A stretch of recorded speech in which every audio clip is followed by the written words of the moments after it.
अंधकार में दबती इंसानियत की आखिरी पुकार विजेंद्र कुमार मंटू उइके, एक समर्पित कर्मचारी और सत्ताधारी पार्टी के अनुसूचित जनजाति शाखा के स्थानीय मंडल अध्यक्ष, एक ऐसे तूफान के केंद्र में हैं जो आधुनिक श्रम शोषण के सबसे काले युग को दर्शाता है।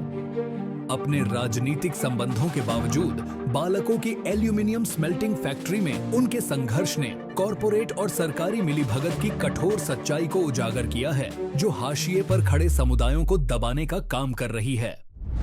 यह उम्मीद की जाती है कि जब छत्तीसगढ़ के श्रम मंत्री खुद कोरबा क्षेत्र का प्रतिनिधित्व कर रहे हैं, तो विजेंद्र जैसे श्रमिकों की सुरक्षा की कोई व्यवस्था होनी चाहिए। लेकिन यह अत्यंत आश्चर्यजनक है कि इन अमानवीय कार्यों का बेरोक टोक सिलसिला सरकार की नाक के नीचे जारी है। विजेंद्र, जो पहले से ही खतरनाक कार्य स्थितियों के कारण स्वास्थ्य समस्याओं से जूझ रहे हैं, हाल ही में प्रबंधन द्वारा बिना किसी सबूत के शराबी, दंगाई और अवैध सट्टेबाजी के आरोपों में विजेंद्र कुमार को दोषी करार देते हुए सेवा से बर्खास्त कर दिया है। गंभीर तथ्य यह है कि एक व्यक्ति पर ऐसे संगीन आरोप लगाना और बिना साक्ष्यों अथवा उसकी जानकारी के बिना उसे दोषी करार देने का कृत्य तो शायद अंग्रेजों के शासन काल में भी नहीं होता होगा, परंतु विजेंद्र कुमार को इन सभी आरोपों में दोषी घोषित कर दंड भी दे दिया गया है। जैसा कि पाठकों को झांत है कि बालकों के वेदांता प्रबंधन द्वारा नए मापदंड स्थापित करने में सबसे अग्रणी भूमिका रहती है।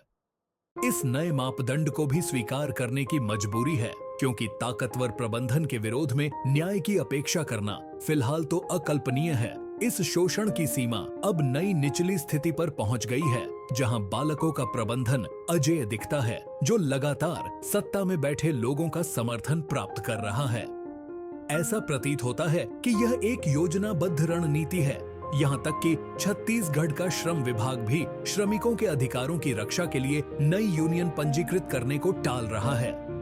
सरकारी निकायों और कॉरपोरेट संस्थाओं के बीच यह अपवित्र गठबंधन मानवता के लिए पूर्ण उपेक्षा का परिणाम है, और मानवता के ताबूत में इस घटना ने एक कील और लगा दिया गया है। जास विजेंद्र मंटू उइके द्वारा कथन अनुसार। नमस्कार साथियों, मैं विजेंद्र कुमार, भाजपा मंडल अध्यक्ष अनुसूचित जनजाति। आज मुझे यह बताते हुए बड़ा दुख हो रहा है कि इतने दिनों से मैंने इस प्लांट में कार्य किया और पूरी मेहनत और लगन से कार्य किया। कभी इस दौरान किसी अधिकारियों किसी का कंप्लेन नहीं आया, परंतु आज मुझे इस कंपनियों द्वारा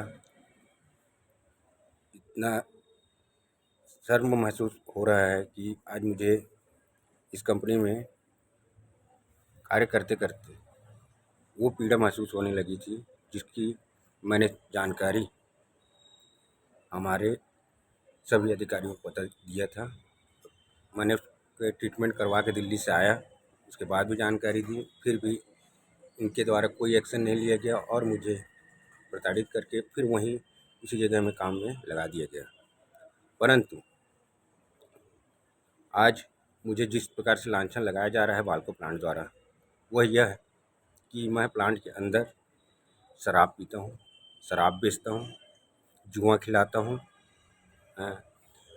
वाहनों को क्षति पहुँचाता हूँ, ड्यूटी नहीं करता और बाकी सभी चीज़ों से सट्टे खिलाता हूँ, दारू पिलाता हूँ और मारपीट करता हूँ।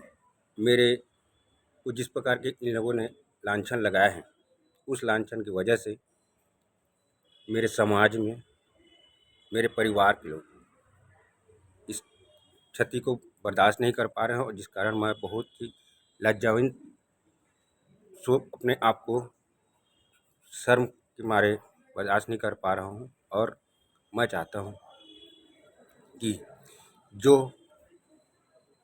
मेरे साथ हुआ वो और किसी के साथ ना हो, S E contractors private limited के प्रबंधक राधाकांत राय द्वारा बालको प्रबंधन के HR अधिकारियों के साथ मिलकर सुनियोजित षड्यंत्र के तहत उन्हें झूठे आरोपों में अपराधी बनाया गया है और इस कारण वह अपने परिवार और समुदाय में अत्यंत अपमान का सामना कर रहे हैं और इस कारण उनकी सामाजिक एवं समुदाय में प्रतिष्ठा पर अत्यंत ठेस पहुंची है। उनके द्वारा राधाकांत राय के विरुद्ध प्राथमिकी दर्ज कराने हेतु आवेदन बनाया गया है।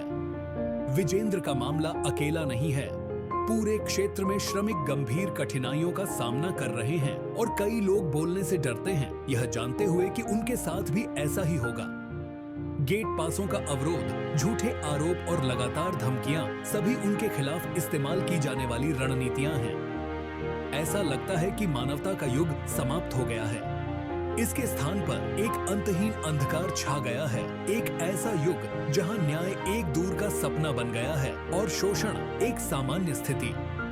जिस समर्थन प्रणाली को सबसे कमजोरों की रक्षा करनी चाहिए थी, वही उनके उत्पीड़कों का समर्थन कर रही है। यह केवल विजेंद्र की लड़ाई नहीं है, यह उन सभी हाशिए पर खड़े लोगों की लड़ाई है जिन्हें असीमित शक्ति और कॉर्पोरेट लालच द्वारा व्यवस्थित रूप से मिटाया जा रहा है।